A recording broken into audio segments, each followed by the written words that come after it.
How we doing? It's time. Securing bridge clips. Bingo. We're up. Preparing to sever master circuit.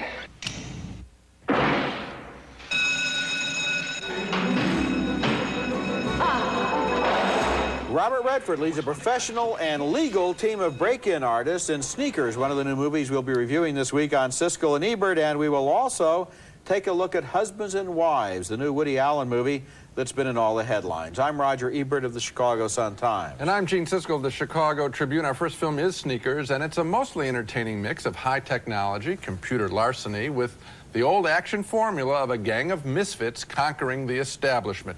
Robert Redford plays a computer expert who heads a private agency of disaffected tech wizards who make a precarious living as security consultants. They are hired by a mysterious American government agency to find a special computer program that can break any code and give its owner power over all of the world's stored information. Timothy Busfield from TV's 30-something says he's with the National Security Agency. We protect our government's communications. We try to break the other fellow's codes. We're the good guys, Marty. Gee, I can't tell you what a relief that is, Dick. Also on Redford's team, Dan Aykroyd is an overweight nerd, and David Strathern as a blind man with, naturally, super-sensitive hearing. What did it sound like? Lord.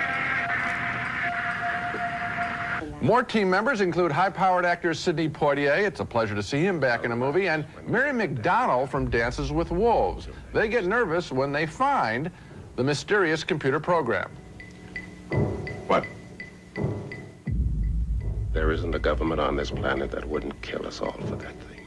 Somehow the valuable program winds up in the hands of Ben Kingsley, a computer mastermind. His character is wildly overdrawn. He's supposed to be brilliant, but his plan is ridiculous, and his role in Sneakers is one of its weaker elements. I might even be able to crash the whole damn system. Sneakers is more fun, interesting enough, the more technical it gets, with the gang trying to break into a bank early in the picture and later into Ben Kingsley's evil fortress. I just wish the bad guys were worse in this picture, and I could do without some of the preachy dialogue from writer-director Phil Alden Robinson, whose previous film was Field of Dreams. But nevertheless, because of the technical excitement, a marginal thumbs up from me on Sneakers. Marginal thumbs down for me. I did like some of the scenes in the movie. I didn't feel the technical excitement was really all that exciting. It didn't seem to me to get into the guts of computer warfare the way that a movie like War Games did. And I had two other objections. The team has too many players, each one obviously chosen in order to be a different member of that World War II platoon that we always talk about. Right. And second, the ending of this film, I don't want to give anything away, but a guy knows exactly where to be in order to fall through the roof in order to attack someone, and another guy knows that he's there, and there's no way that the first guy could have known where to be or that the second guy would know that he was there. It's absolutely contrived. The ending of the picture is not very good. But ridiculous. It's ridiculous. But the entry into the fortress is well done, and there are other things along the way. Also, I think the technical excitement of seeing stuff played out on a video screen. Yeah, but Gene, you don't know anything about computers, or you would know that all you see is some gobbledygook, and then it turns into the message, and they say, "Oh wow, it decoded it." It doesn't really show anything. Well, no. What I'm talking about is you search a frame of the image, no matter what it's showing. It was like in the movie, the Tom Clancy novel recently we had, Patriot Games, where you watched a murder on screen. It's a different experience than what we're normally seeing in terms of action, and I appreciated just the difference of seeing it played out big. It doesn't have to make so much sense as to be different. Okay, next movie is our next movie is the gritty and melodramatic Where the Day Takes You, the story of runaway teenagers and their dangerous, desperate lives on the streets of Los Angeles. Now, I suppose the popular idea of street kids is that they live alone, lonely, and abandoned, But this movie argues that many of them are running away from abusive families at home, and they form substitute families on the street.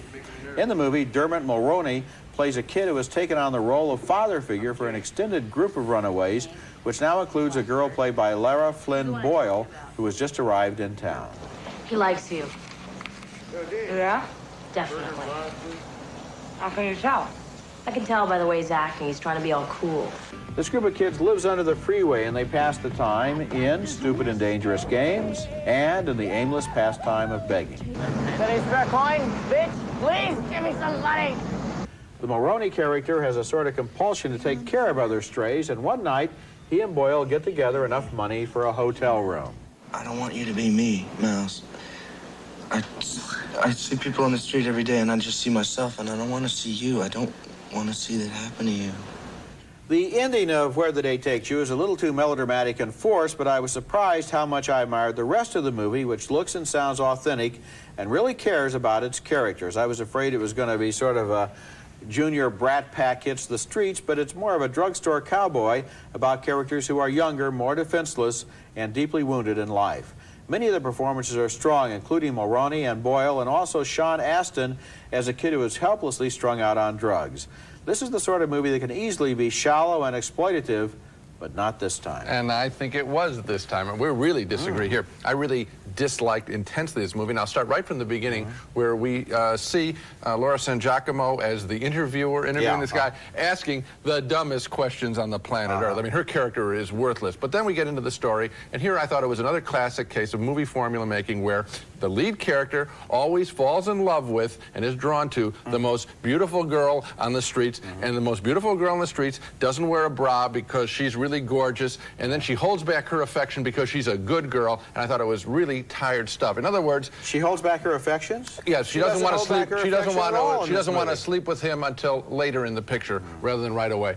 And he doesn't want to sleep with her. Remember, he doesn't want to take advantage of her. Roger, this is cornball, and for you, I thought it was Junior Brat Pack. It's a good line. I thought it was Junior Brat Pack, and to link it with Drugstore Cowboy, which had a real excitement, I don't even think you think it's that good. I didn't say it was as good as Drugstore Cowboy, and it isn't as good as Drugstore Cowboy, but Gene, there are scenes in this movie that are so good. How about the scene where the young kid goes to the man who wants a male hustler, and he absolutely has to have the money, so he tries to go through with it. Wasn't that a good scene?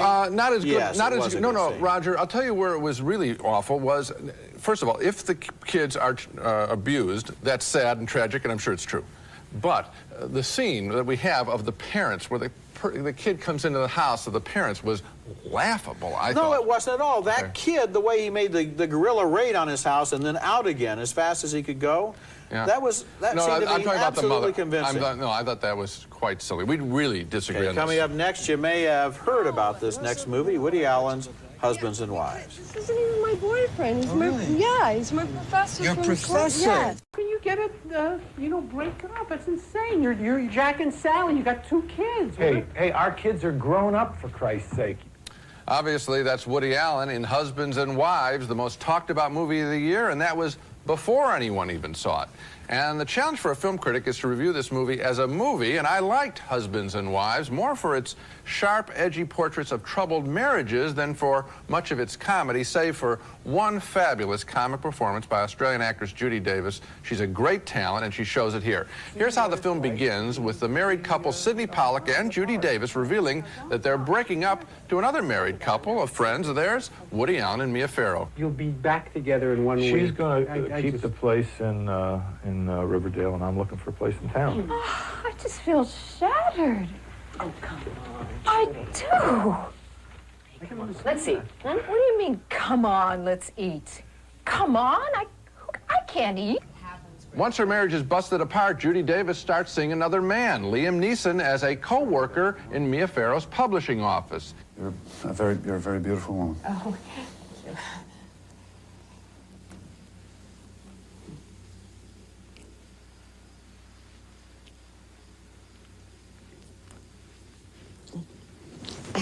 I can't go so fast. I'm sorry. It's just, metabolically, it's not my rhythm. Of course, the most explosive element in the movie is that Woody Allen's character, a college English professor, begins having an affair with one of his students, played by Juliette Lewis from Cape Fear. Excuse me, I want to ask you something, Professor. Do you seduce all your students? Stop it! Listen, I don't know what this is about. I was just taking her upstairs to... Okay, yeah, just go, please. Really? And I'm going to repeat that I liked Husbands and Wives, just so that doesn't get lost in anything else we're going to talk about. Judy Davis has a riotous blind date in the movie, and Sidney Pollack, the real-life director of films like Tootsie and Out of Africa, turns in a strong performance as an abusive jerk of a guy, and Mia Farrow looks incomparably sad throughout this entire film. Husbands and Wives does more than state the obvious, that marriage is a fragile institution. It comes dangerously close to, frankly, arguing against it. I had the same experience you did, I think, seeing this movie, and that was to be surprised by how serious it was. Yes. And within the terms of these characters and their story, how honest it was. It really is a thoughtful, penetrating movie. And when I went to see it, I wondered if I was going to be able to really relate to it at all after having read all of these headlines for the last several weeks. And I found for the first 10 minutes of the film, it was really kind of eerie, because it was almost like seeing a deposition with these people talking about themselves in real life. But then the characters took over, the story took over, and the movie worked for me as a movie despite everything else that's going on. Well, I don't know whether it should be even despite. As you were saying that, I was thinking, you know, what's so wrong with that? Yeah. Because actually, you're sitting there and you're saying, all right, Mia Farrow is obviously, and Woody Allen, we know that chronology has been in all the papers. Yeah. They were having their problems as this is going on in the dialogue and what they're speaking, and it seems some of it is improvised, some seems improvised. And so you study the face, and she can't totally hide that face. That's right. And watching that character, that's somebody in extremis, that's someone in pain, and it's a good performance, and it may be real for all we know. Woody Allen's style in this movie is to make a documentary. Yes. It's made in the style of a documentary, and I think there are times when it really is a documentary. At least it feels that way. When we come back, an adventure film about America's Cup Finals. It's named Win.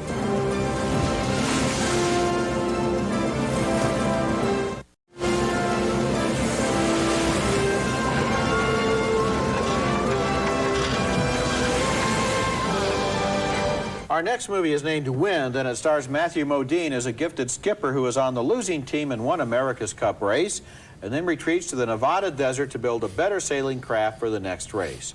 The movie was directed by Carol Ballard, who also made The Black Stallion and Never Cry Wolf, and whose specialty is man against the elements. All right, tacking. No, we can't tack. It's too dangerous. We got it. We passed the lane line.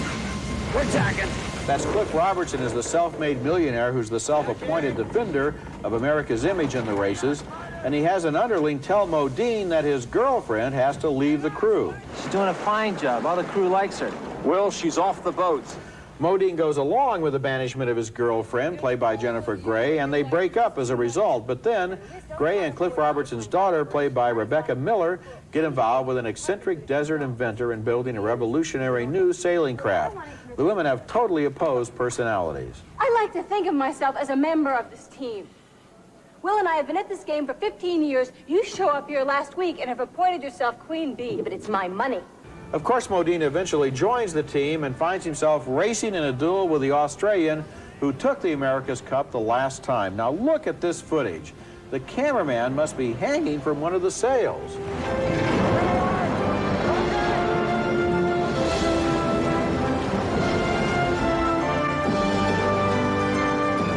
Wind is really two movies, a personal story and a sailing story, and the personal story is not as predictable as it might have been. The love story is unusual by movie standards, and amazingly, the movie is not about whether Modine and Grey are going to get back together again at the end. What it's basically about is the thrill of the most important boat race in the world, and even though I walked into this movie with next to no interest in the America's Cup, which I've always envisioned as a way for a lot of rich people to float around getting drunk and watching somebody out on the horizon doing something, I found myself really excited and involved by this film. Like Carol Ballard's earlier films, this one has a visual sweep and an energy that justifies its crazy visionaries. Roger, I've always thought the same thing about the America's Cup, and after seeing Wind, I still do, because there are shots of the people getting bombed a little bit and dancing around. I didn't get that excited about the film. Yes, the sailing footage is kind of spectacular. Yes, it is, yeah. But I thought that the personal story of the looming father figure and the old money was kind of boring. And then I didn't believe, and these are two good actors, Jennifer Grey and Matthew Modine, but honestly, as I looked at them on the screen, I did not believe that they were sailors. I saw two very popular actors being placed in this story. And beyond that, I want to distinguish Carroll Ballard's work in other films that you mentioned. Never Cry Wolf. I really believe he's in love with the wolf, with nature, and with the young man, Charles Martin Smith. And I also believe, to be sure, in Black Stallion, that he loved that horse, loved the island, and loved that little boy. Here, I don't think he loves sailors, and why should he? Oh, no, I don't think so he at all. loves sailing. And his Not camera, sailors. his camera makes love to these ships. I really felt for the first time what it would be like to be in a race like that. I mean, the photography in this film, where they got the camera, what they show, how they make it feel, is so exhilarating and so exciting that it really made me, feel something about these races. I think he loves boats. The boats look gorgeous. The people on the boats are dull. Coming up next, a fresh look at the Leopold and Loeb murder case that rocked the nation in the 1920s. We are asking for death by hanging for these two cold-blooded murderers. Murder case from the 1920s in which two young men from two of Chicago's wealthiest families kidnapped, ransomed, and murdered a 13-year-old boy, Bobby Franks. They escaped the death penalty thanks to the defense work of attorney for the damned Clarence Darrow. The story's been made into a couple of films previously, Alfred Hitchcock's Rope and Compulsion, based on the best-selling Meyer Levin novel.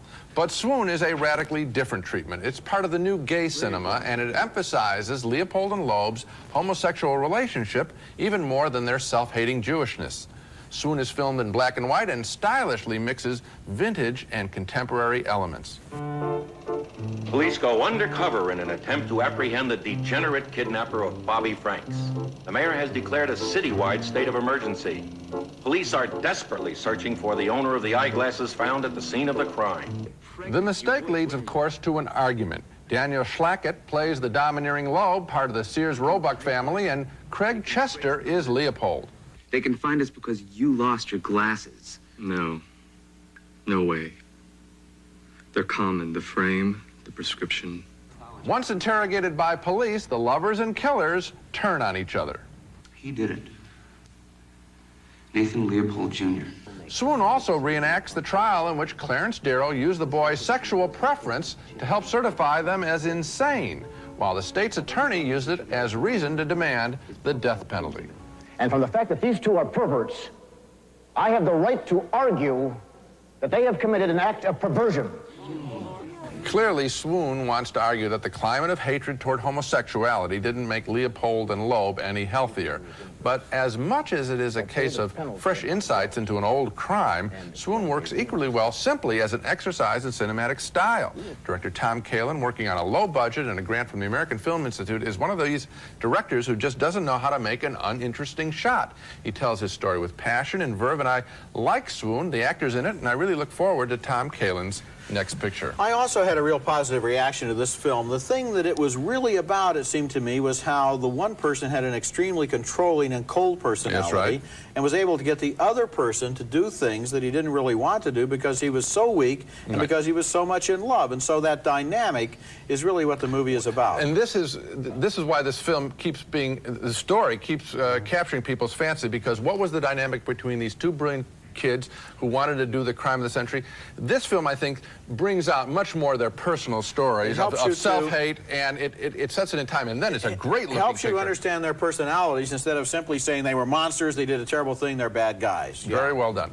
When we come back, a great documentary about runaway kids as our video pick of the week.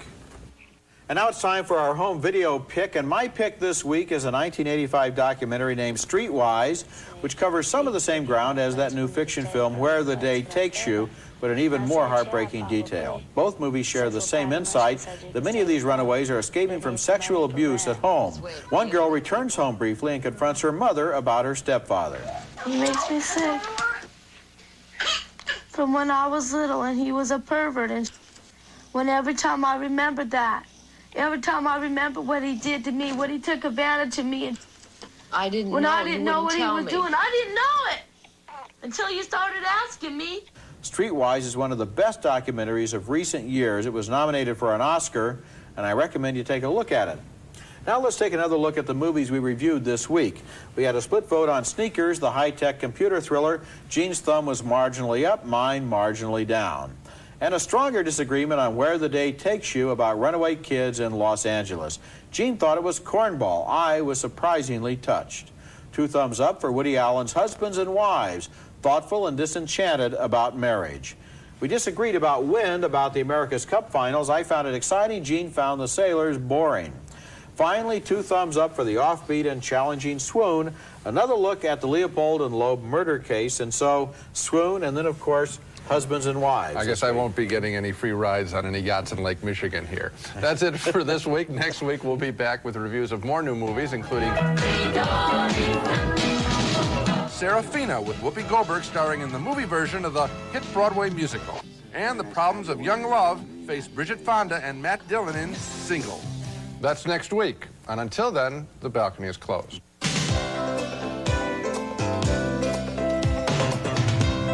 They're cooler and fresher than ever. New sugar-free Velements in breathtaking flavors. Cool refreshment, Velements. X-Lax offers a gentle alternative. Extra gentle pills for regular people who sometimes aren't. Use only as directed. Sundance, made with pure fruit juice and sparkling water. No sugar added. Sundance, a natural refreshment for the whole family. Kraft Touch of Butter Spread. It's made with rich, creamy butter. A touch of real butter makes a real difference.